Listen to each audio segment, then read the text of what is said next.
Kitab Keluaran pasal 2 ayat 23 sampai pasal 4 ayat 17. Mari kita satu di dalam doa, kita berdoa. Tuhan yang Maha Kuasa, Engkau telah memberi firman-Mu menjadi pelita bagi kaki kami dan terang bagi jalan kami.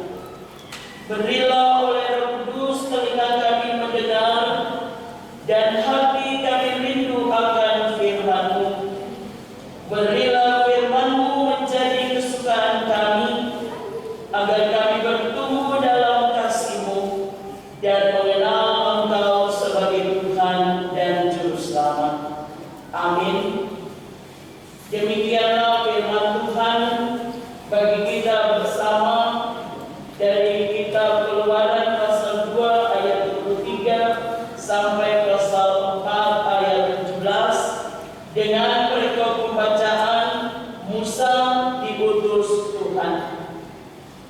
Lama sesudah itu matilah Raja Mesir, tetapi orang Israel masih mengeluh karena perbudakan dan mereka berseru-seru sehingga teriak mereka minta tolong karena perbudakan itu sampai kepada Allah.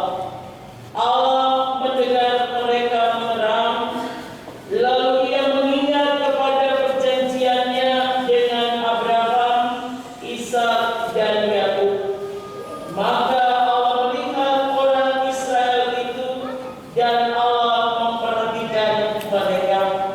Adapun Musa, ia biasa mengembalakan kambing domba Jitro mertuanya imam di Midian sekali.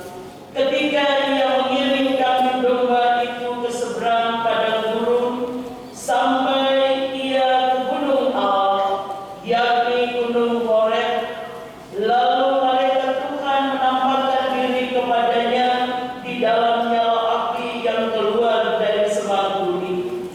Lalu ia melihat dan tampaklah semak duri itu menyala, tetapi tidak dimakan api. Musa berkata, "Baiklah, aku menyimpang ke sana untuk memeriksa penglihatan yang hebat itu. Mengapakah tidak terbakar semak duri itu?" Ketika dilihat Tuhan bahwa Musa menyimpang untuk memeriksanya, berserulah Allah dari tengah-tengah semak duri itu kepadanya, "Musa, Musa." Dan ia menjawab, "Ya Allah." Lalu ia berfirman, "Janganlah datang dekat-dekat, tanggalkanlah kasutmu dari kakimu, sebab tempat di mana engkau berdiri itu adalah tanah yang kudus." Lagi ia berfirman, "Akulah Allahmu, Allah Abraham, Allah Ishak, dan Allah Yakub." Lalu Musa menutupi mukanya, sebab ia takut memandang Allah. Dan Tuhan berfirman, "Aku telah memperhatikan dengan sungguh kesengsaraan umatku di tanah Mesir, dan aku telah mendengar seruan mereka yang disebabkan oleh pengeram-pengeram mereka. Ya, aku mengetahui penderitaan mereka. Sebab itu aku telah turun untuk melepaskan mereka dari tangan orang Mesir dan menuntun mereka keluar dari negeri itu ke suatu negeri yang baik dan luas, suatu negeri yang berlimpah-limpah susu dan madunya, ke tempat orang Kanaan, orang Het, orang Amori, orang Feris, dan orang Hewi, dan orang Yebus. Sekarang seruan orang Israel telah sampai kepadaku. Juga telah kulihat betapa kerasnya orang Mesir menindas mereka. Jadi sekarang pergilah, aku mengutus engkau kepada Firaun untuk membawa umatku orang Israel keluar dari Mesir. Tetapi Musa berkata kepada Allah, "Siapakah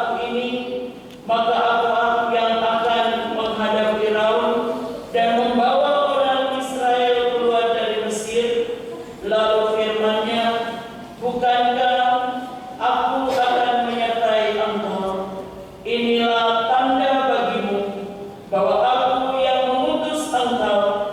Apabila engkau telah membawa bangsa itu keluar dari Mesir, maka kamu akan beribadah kepada Allah di gunung ini. Lalu Musa berkata kepada Allah, tetapi apabila aku mendapatkan orang Israel dan berkata kepada mereka, Allah nenek moyangmu telah mengutus aku kepadamu, dan mereka bertanya kepadaku bagaimana tentang namanya, apakah yang harus kujawab kepada mereka? Firman Allah kepada Musa, aku adalah aku. Lagi firman-Nya, beginilah kau katakan kepada orang Israel itu, akulah aku, telah mengutus aku kepadamu. Selanjutnya berfirmanlah Allah kepada Musa, beginilah kau katakan kepada orang Israel, Tuhan Allah nenek moyangmu, Allah Abraham, Allah Ishak dan Allah Yakub telah mengutus aku kepadamu. Itulah namamu untuk selama-lamanya, dan itulah sebutanmu turun-temurun. Pergilah, kumpulkanlah para tua-tua Israel, dan katakanlah kepada mereka, Tuhan Allah nenek moyangmu, Allah Abraham, Ishak dan Yakub telah menampakkan diri kepadaku serta berfirman, aku sudah mengindahkan kamu juga apa yang dilakukan kepadamu di Mesir. Jadi aku telah berfirman, aku akan menuntun kamu keluar dari kesengsaraan di Mesir, menuju ke negeri orang Kanaan, orang Het, orang Amori, orang Feris, orang Hewi, dan orang Yebus, ke satu negeri yang berlimpah-limpah susu dan madunya.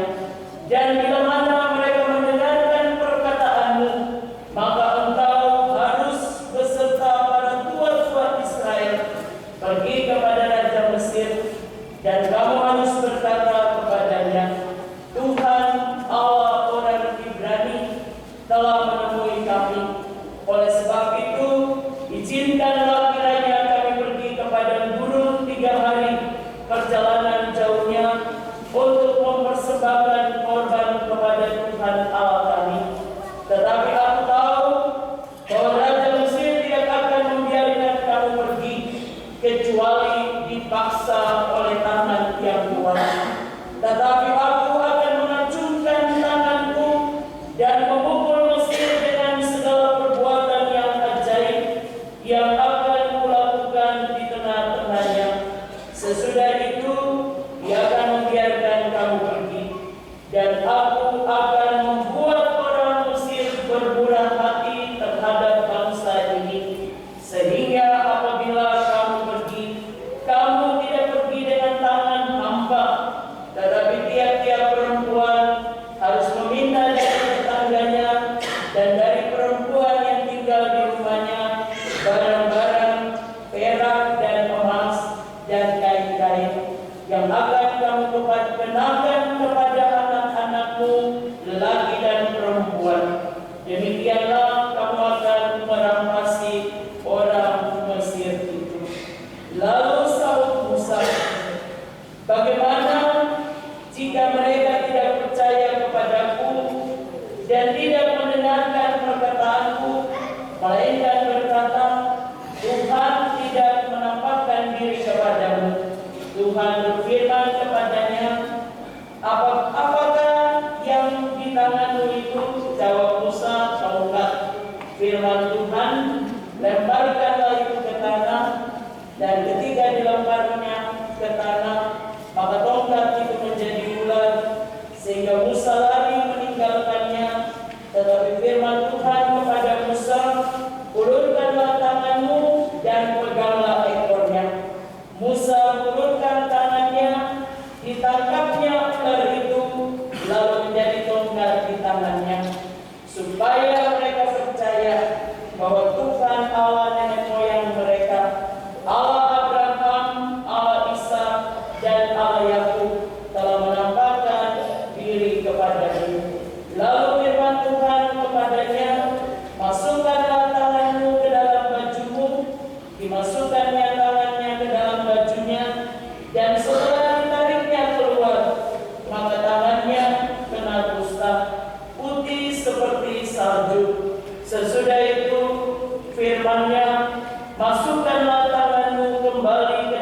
bajumu. Musa memasukkan tangannya kembali ke dalam bajunya, dan setelah ditariknya keluar, maka tangan itu pulih kembali seperti seluruh badannya. Jika mereka tidak percaya kepadamu dan tidak mengindahkan tanda mujizat yang pertama, maka mereka akan percaya kepada tanda mujizat yang kedua. Dan jika mereka tidak juga percaya kepada kedua tanda mujizat ini dan tidak mendengarkan perkataanmu, maka engkau harus mengambil air dari sungai Nil dan harus kau curahkan ke tanah yang kering. Lalu air yang kau ambil itu akan menjadi darah di tanah yang kering itu. Lalu kata Musa kepada Tuhan, "Ah Tuhan, aku ini tidak pandai bicara, dahulu pun tidak, dan sejak engkau berfirman kepada hambamu pun tidak, sebab aku berat mulut dan berat lidah." Tetapi Tuhan berfirman kepadanya, "Siapakah yang membuat lidah manusia? Siapakah yang membuat orang bisu atau tuli, membuat orang melihat atau buta? Bukankah aku yakni Tuhan? Oleh sebab itu pergilah, aku akan menyertai lidahmu dan mengajar engkau apa yang harus kau katakan." Tetapi Musa berkata, "Ah Tuhan, utuslah kiranya siapa saja yang patut kau utus." Maka bangkitlah murka Tuhan terhadap Musa, dan dia berfirman, "Bukankah di situ Harun orang Lewi itu kakakmu? Aku tahu bahwa ia pandai bicara. Lagi pula ia telah berangkat menjumpai engkau, dan apabila ia melihat engkau, ia akan bersukacita dalam hatinya. Maka engkau harus berbicara kepadanya dan menaruh perkataan itu ke dalam mulutnya. Aku akan menyertai lidahmu dan lidahnya, dan mengajarkan kepada kamu apa yang harus kamu lakukan. Ia harus berbicara bagimu kepada bangsa itu. Dengan demikian, ia akan menjadi penyambung lidahmu, dan engkau akan menjadi seperti Allah baginya. Dan bawalah tongkatmu ini di tanganmu, yang harus kau pakai untuk membuat tanda-tanda mujizat." Sampai disinilah pembacaan firman Tuhan. Pujian kepadamu, ya Yesus Kristus, selama-lamanya. Haleluya.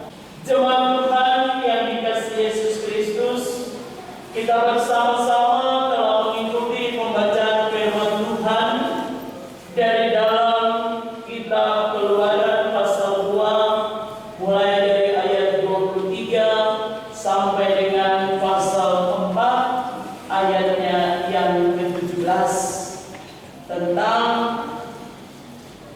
Musa diutus oleh Tuhan, dengan tema yang menuntun kita dalam perjalanan kehidupan kita sepanjang minggu ini. Kita dituntun dengan tema pemulihan Musa dan pembebasan Israel. Pemulihan Musa dan pembebasan bangsa Israel. Dari pembacaan kita yang panjang dari dalam Keluaran pasal 2 23 sampai pasal 4 ayat 17, di sana yang kita temukan adalah sebuah kisah pengutusan Musa. Allah mengutus Musa untuk membebaskan bangsa Israel dalam kisah atau cerita yang lengkap. Oleh karena itu pembacaan itu panjang bagi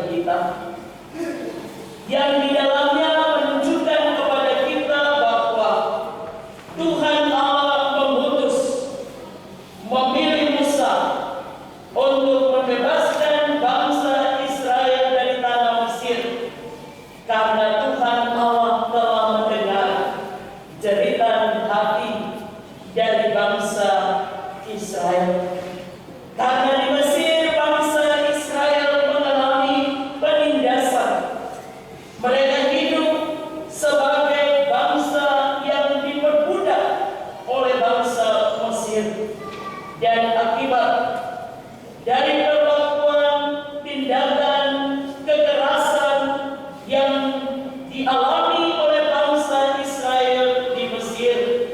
Bangsa Israel pada akhirnya mereka berteriak, mereka berseru, mereka minta tolong kepada Tuhan. Dan Alkitab mencatat bagi kita dalam pembacaan kita bahwa teriakan mereka telah sampai kepada Allah. Karena teriakan bangsa Israel telah sampai kepada Allah, dan Allah juga melihat penderitaan mereka. Oleh karena itu Allah memilih mempersiapkan Musa untuk membebaskan bangsa Israel keluar dari penindasan perbudakan di tanah Mesir. Di sini Bapak Ibu kita melihat bahwa Musa dia diutus untuk menjadi alat di tangan Tuhan, dan Allah yang akan bertindak di dalam proses pembebasan itu. Karena Tuhan telah melihat penderitaan kesengsaraan bangsa Israel, dan Allah punya rencana yang indah bagi bangsa Israel. Dia katakan kepada Musa bahwa Musa harus membawa mereka keluar dari tanah Mesir, karena Allah akan menuntun mereka ke negeri yang penuh dengan berlimpah dengan susu dan madu. Itulah rencana Allah dalam pembebasan yang dilakukan oleh Allah bagi bangsa Israel, yang di dalamnya kalau kita baca, Tuhan tidak hanya memutus, Tuhan tidak hanya memanggil, tetapi Dia menunjukkan dirinya kepada Musa untuk memperteguhkan dan meyakinkan Musa bahwa Dia akan bertindak dengan kuasanya. Dia akan menyertai Musa dengan tanda-tanda mujizatnya. Jemaat Tuhan, sekalipun ada alasan, ada keberatan dari Musa, tetapi dengan tanda-tanda mujizat yang dilakukan ditunjukkan oleh Allah bagi Musa, Musa melakukan apa yang Tuhan kehendaki baginya.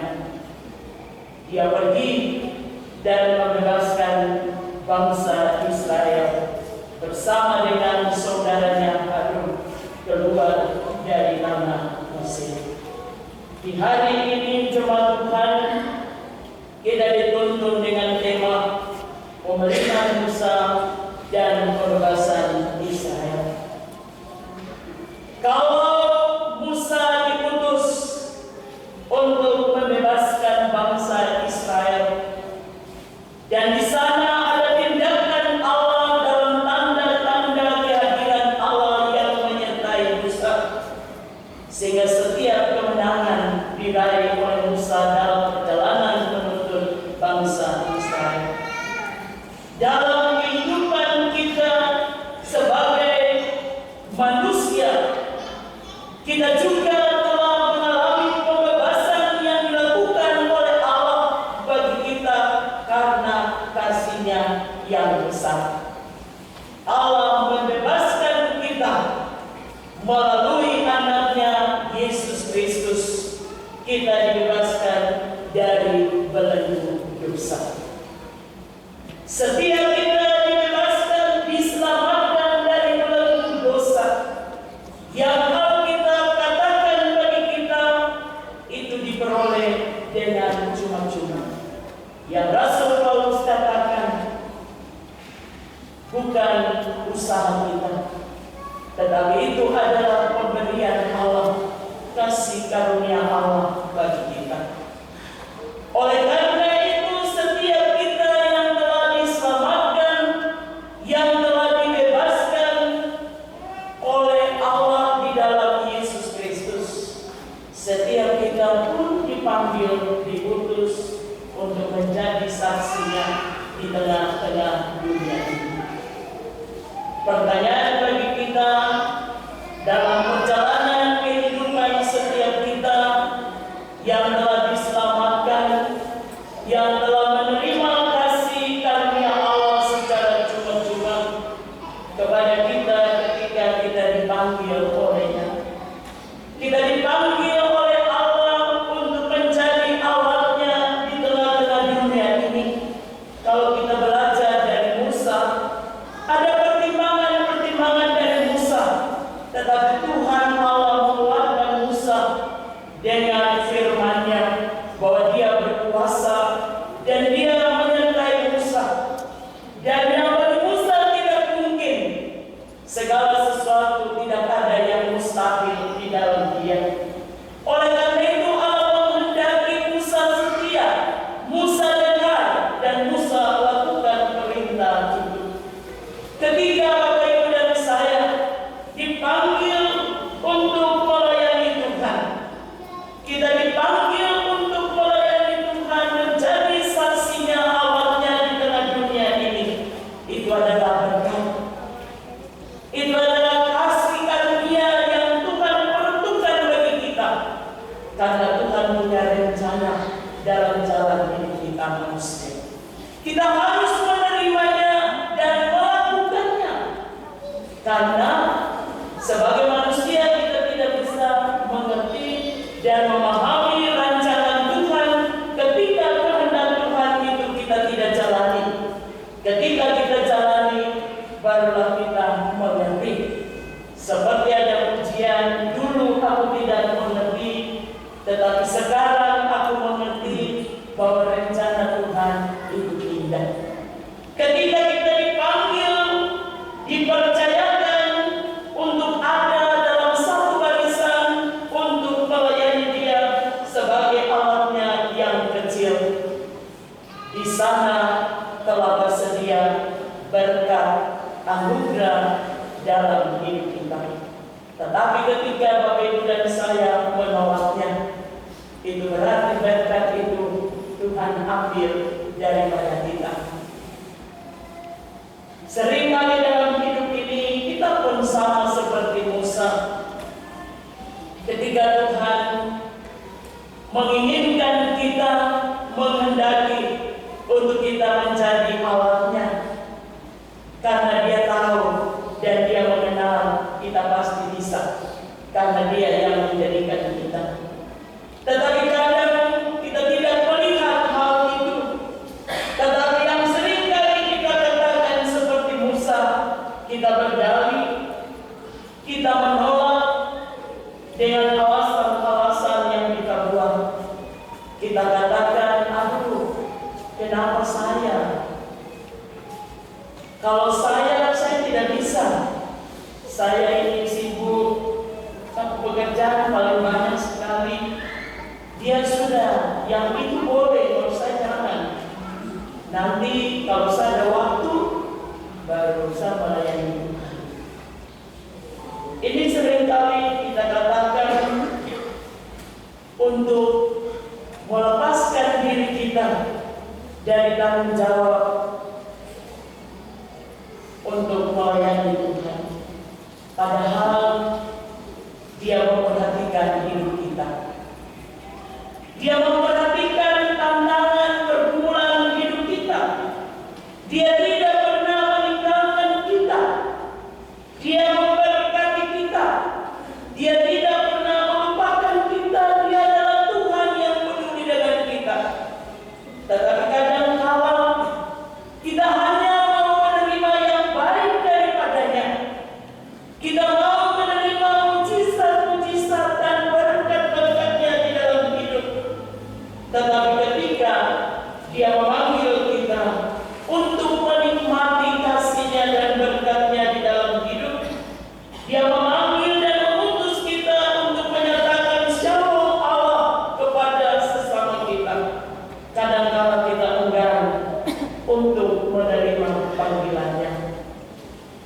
Padahal Tuhan katakan bahwa kalau Dia menyertai Musa, Dia juga bisa dapat sanggup menyertai Bapak Ibu dan saya.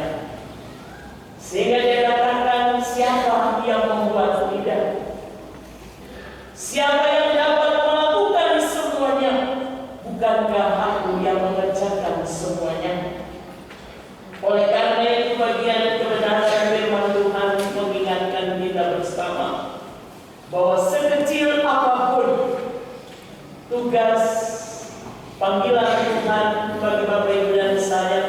sebagai orangnya.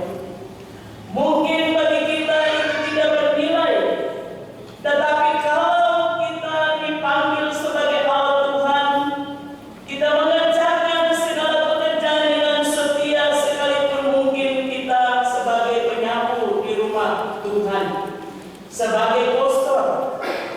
Tetapi Tuhan katakan jerih payah yang kita berikan sedikit saja untuk Tuhan. Tuhan katakan itu bernilai.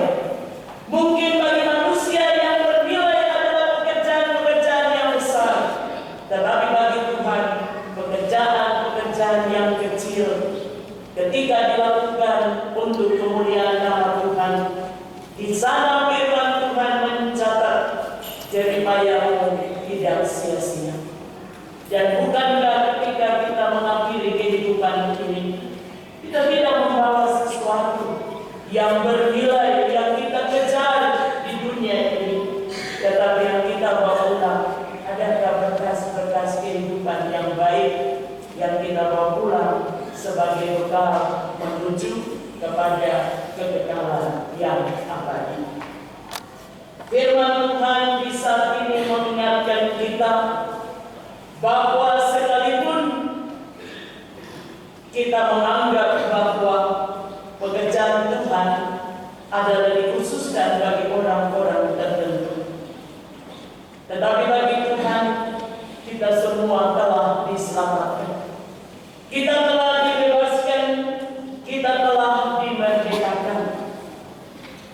Oleh karena itu Dia peduli untuk hidup kita, karena pengorbanannya itu mahal. Dia tidak mengendaki seorang pun di antara kita binasa, tetapi yang Dia kehendaki ada kekekalan yang abadi, perjumpaan di sorga rumah Bapa. Yang bagi kita mungkin kita tidak bisa kerjakan, tetapi firman Tuhan menyatakan Dia Tuhan sanggup melakukan jauh lebih banyak yang kita pikirkan dan doakan. Oleh karena itu, marilah di dalam kehidupan ini, kalau Musa telah membebaskan bangsa Israel dalam rencana Allah yang indah, Allah akan membawa mereka untuk menikmati suatu negeri yang berlimpah dengan susu dan madu. Tuhan Allah punya rencana yang indah dalam kasih-Nya bagi Bapak Ibu dan saya. Kita telah diselamatkan melalui pengorbanan Yesus Kristus itu. Marilah kita memberi diri kita untuk tidak larut dalam kenikmatan dunia ini, tetapi ada waktu yang kita beri untuk menyatakan shalom Allah, mau menyatakan perbuatan-perbuatan besar yang telah dilakukan oleh Allah bagi kita manusia. Kita mau menjadi saksinya, sehingga kita tidak membatasi diri dengan dalih alasan apapun juga, tetapi ketika maksud Tuhan itu terjadi dalam hidup kita, dengan penuh sukacita kita mau berkata, inilah aku, utuslah aku, bentuklah aku menjadi Allahmu yang kecil, supaya pekerjaanmu dimuliakan melalui hidupku. Tuhan menolong kita bersama untuk menghargai kasih karunia Allah, untuk mengerti dan memahami bahwa kita semua diutus di tengah-tengah dunia ini untuk menjadi saksinya. Tuhan memberkati kita di dalam perjuangan iman kita menuju kepada kekekalan yang abadi. Amin.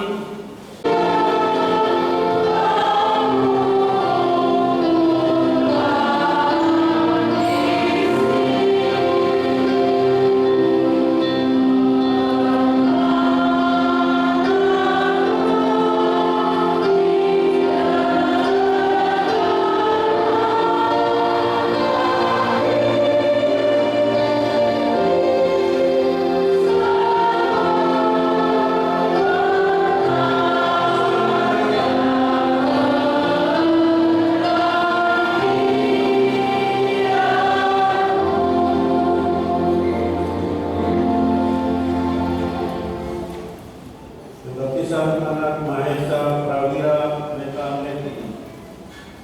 Mahesa Prawira Meta Meti, aku membaptiskan engkau dengan nama Bapa dan Anak dan Roh Kudus. Amin. Pujian nyanyian rohani 87 pada baitnya yang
Aku